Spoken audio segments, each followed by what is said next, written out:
To Jung, dreams weren't random. They were the soul's attempt to speak in symbols.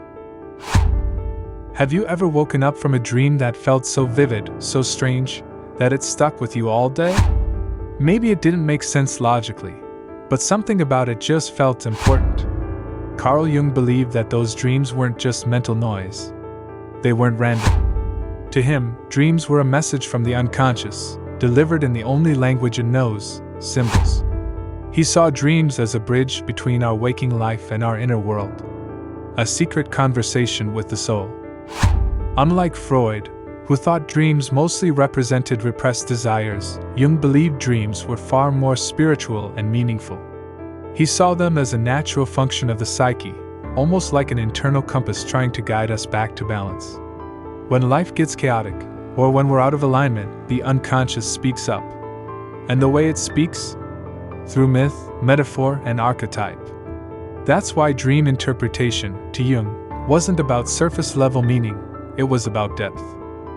Jung introduced the idea of archetypes, universal symbols that show up across cultures and across time. Think of the wise old man, the mother, the hero, the shadow, the trickster. These characters show up in myths, fairy tales, and yes, in your dreams. When they appear, they're not just random characters. They represent parts of you. So, when you dream of being chased by a shadowy figure, you're not just having a nightmare. You might be facing your own shadow, that rejected part of your psyche asking to be acknowledged. And here's the interesting part. Jung didn't believe the goal was to control or decode your dreams like a puzzle. He believed the goal was to engage with them. To sit with the imagery, feel into it, and ask what part of your inner life it's pointing toward. He called this process active imagination, where you bring the dream into consciousness and have a kind of dialogue with it. Like meeting your own inner characters in a sacred space. Let's say you dream of a broken staircase. Jung wouldn't just say, "Oh, that means you're afraid of failure." He'd ask, "What part of your life feels like it's falling apart? What part of your identity isn't holding you up anymore?"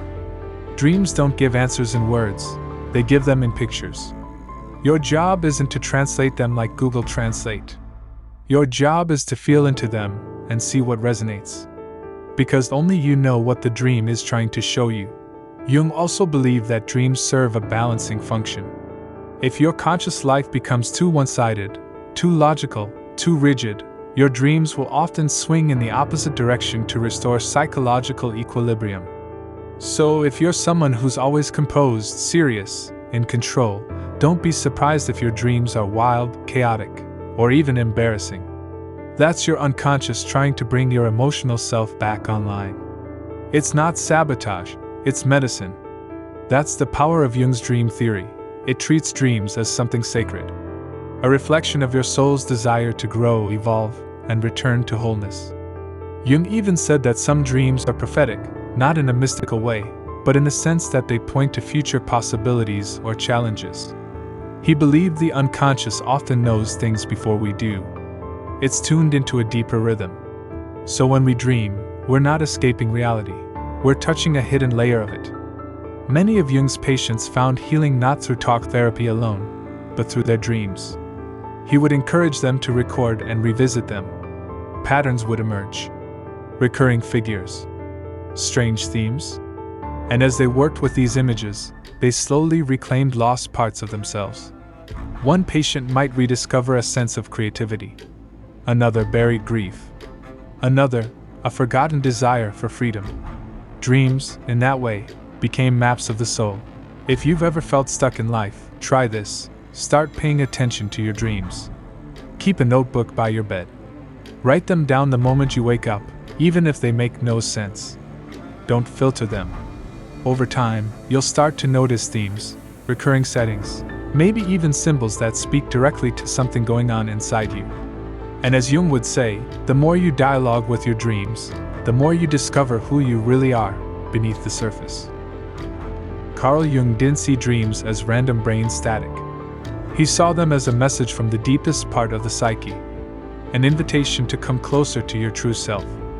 In his words, "Who looks outside dreams, who looks inside awakens." And that awakening often starts not with a loud voice, but with a strange dream, a broken symbol, or a silent archetype, whispering in the language of the soul.